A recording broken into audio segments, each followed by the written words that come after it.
Mukunda jewellers వారి Purvi gold and diamonds November 1న KPHB లో ఘనంగా ప్రారంభం. ఓపెనింగ్ ఆఫర్ గా ప్రతి 3 లక్షల కొనుగోలుకు ఒక బంగారు నాణెం ఉచితంగా పొందండి. వైజాగ్ లో జరిగిన ఒక దారుణ ఘటన ఏదైతే ఉందో విద్యాబుద్ధులు నేర్పాల్సిన విద్యార్థులు ఉపాధ్యాయులు ముఖ్యంగా విద్యార్థుల పట్ల ఈ విధంగా బిహేవ్ చేయడం అనేది ఎంతవరకు కరెక్ట్? ఇప్పటి వరకు కూడా ఆడవాళ్ళకి సంబంధించి ముఖ్యంగా లేడీ స్టూడెంట్స్కి సంబంధించి లెక్చరర్స్ లైంగికంగా వేధించే వాళ్ళు అని చెప్పి మనం వింటూ ఉన్నాము. కానీ ఇక్కడ లేడీ లెక్చరర్స్ ఈ విధంగా అబ్బాయిని వేధించడం కావచ్చు, ఇంట్లో చెప్పుకున్నా కూడా ఇంక కొన్ని నెలల్లోనే మనకి కాలేజ్ అయిపోతుంది కదా, ఎందుకు వచ్చింది లేరా అని చెప్పి పేరెంట్స్ సర్ది చెప్పడం కావచ్చు, ఇక్కడ ఫ్రెండ్స్ కూడా ఫ్రెండ్స్తో చెప్పుకుంటే వాళ్ళు కూడా ఇదే విధంగా చెప్పడం కావచ్చు. అయితే ఈ ప్రెజర్స్ అన్ని తట్టుకోలేక తను సూసైడ్ చేసుకున్న విధానం ఇవాళ అందరినీ కూడా కలిసివేస్తుంది. ఈ ఇన్సిడెంట్ గురించి మాట్లాడితే వాళ్ళు మనతో పాటు సీనియర్ జర్నలిస్ట్ దుర్గా వడ్లంనేని గారు ఉన్నారు. మ్యామ్ నమస్తే.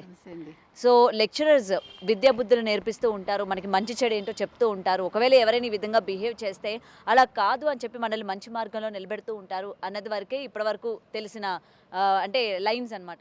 కానీ ఇది చూసిన తర్వాత లెక్చరర్స్ ఈ విధంగా కూడా ఉంటారా? ఒకవేళ కంప్లైంట్ చేస్తామంటే ఈ రికార్డ్స్ కావచ్చు, మార్కులు కావచ్చు, ఇవి చూపించి స్టూడెంట్స్ని బెదిరించడం, ఇక్కడ కూడా సేమ్ ఇన్సిడెంట్ చోటు చేసుకుంది. సో ఏం చెప్తారు మ్యామ్ ఇన్సిడెంట్ గురించి? అంటే ముందు అబ్బాయి చనిపోవటం అనేది చాలా బాధాకరం అండి.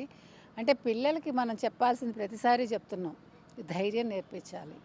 ఎటువంటి సిచ్యువేషన్ ఎదురైనా కూడా ముందు తల్లిదండ్రులతో పంచుకోవటం, ఆ తర్వాత దాని నుంచి ఎలా బయటపడాలి స్నేహితులతో చర్చించటం, అవసరమైతే పైన హెడ్స్ ఎవరైతే ఉంటారో వాళ్ళకి చెప్పటం, ఇవన్నీ చేయాలి.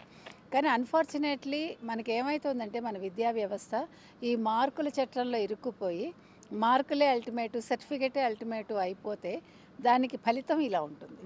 ఈ అబ్బాయి పేరేంటి, సాయి తేజ్ లాగా ప్రాణాలు తీసుకునే వరకు వెళ్తుంది. ఇది నిజంగా బాధాకరం అండి. కరెక్ట్గా ఒక 20 ఏళ్ళు కూడా ఉన్నాయో లేదో. అయితే ఆ టీచర్ ఆ రకంగా ఎందుకు చేశారు?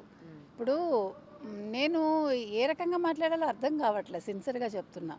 బికాజ్ విద్యాబుద్ధులు నేర్పించాల్సిన ఒక ఉపాధ్యాయురాలు ఆ రకంగా చాట్ చేయటం ఏంటి అంటే, ఆ పిల్లాడిని లైంగికంగా ఒక రకంగా అంటే మీరు అనొచ్చు అండి శారీరకంగా కాదు కదా అని. ఇక్కడ శారీరక వేధింపు ఒకటే వేధింపు కాదు, అతను టెండర్ ఏజ్లో ఉన్నాడు. అటువంటిప్పుడు వాళ్ళకి ఏమవుతుందంటే వాళ్ళ మైండ్ మీద ఇవి చాలా ప్రభావం చూపిస్తాయి. అర్థం చేసుకునే వయసు కాదు, అర్థం కాదు వాట్ ఇట్ ఈజ్ అనేది. ఈ నేపథ్యంలో అబ్బాయి ఉక్కిరిబిక్కిరి అయిపోయి ఉంటాడు. ఓ పక్క చదువు కావాలి, కానీ టీచర్ ఈ రకంగా అంటున్నారు, మీరు అన్నారు ఇద్దరు టీచర్స్ అన్నారు, అది ఇంకా దరిద్రం కదా. ఇప్పుడు మీరు అన్నట్టుగా సాధారణంగా ఆడపిల్లలకి ఇలాంటి సిచ్యువేషన్స్ మనం చూసాం. కానీ మీరు పుట్టే ఉండరు. మాదిరెడ్డి సులోచన గారని ఒక రచయిత్రి, ఆవిడ మంచి రచయిత్రి, ఆవిడ మిస్టర్ సంపత్ అని ఒకటి రాశారు. అందులో అంటే ఇప్పుడు ఆడవాళ్ళు ఎట్లాగా అంటే వాళ్ళ మగవాళ్ళ కోసం వాళ్ళ జీవితాలు అర్పణం చేస్తారో అట్లా ఇతను కూడా వాళ్ళని ఎంటర్టైన్ చేయటానికి ఆడవాళ్ళని, అంటే హై క్లాస్ సొసైటీ అన్నమాట అది. ఆ నవల చదివితే మనకి ఆ రోజుల్లోనే ఇలాంటివి ఉన్నాయని అర్థమవుతుంది. నేను ఎప్పుడో సంగతి చెప్తున్నా, నేను చిన్నప్పుడు చదివాను అది. అంటే వేధింపులు ఇవన్నీ కొత్తవి కాదు మనకి. అందుకనే కదా ఇప్పుడు ఈవెన్ మహారాణుల దగ్గర గేస్ నుంచుతారు, రకరకాలు అంటే ఇవి.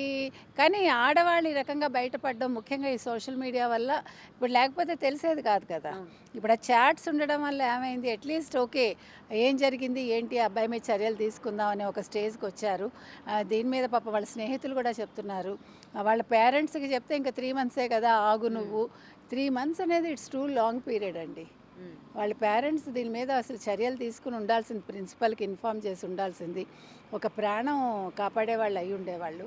ఈరోజు ఆ అబ్బాయి పోవటం అనేది ఆ కుటుంబానికి ఎంత పెద్ద నష్టం అండి అది.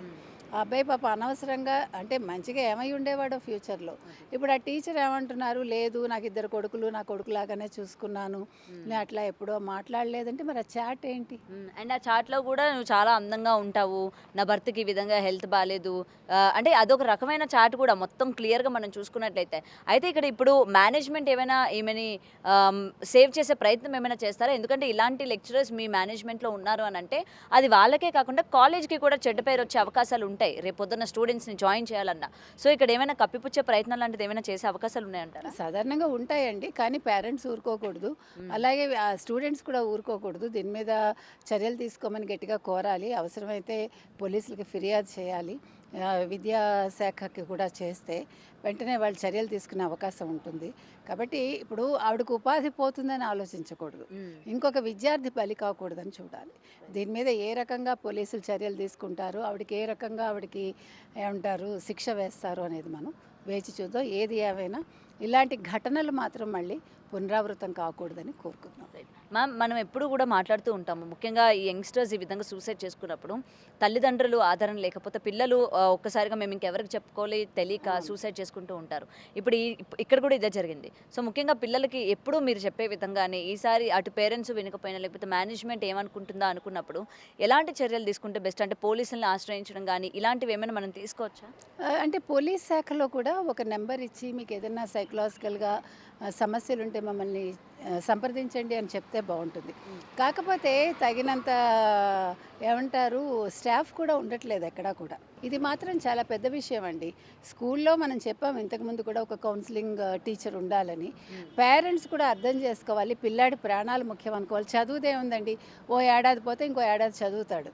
ఇప్పుడు వినకపోతే ఏడాది పోయి ఉండేది కదా ఆ టీచర్ చెప్పింది వినకపోతే.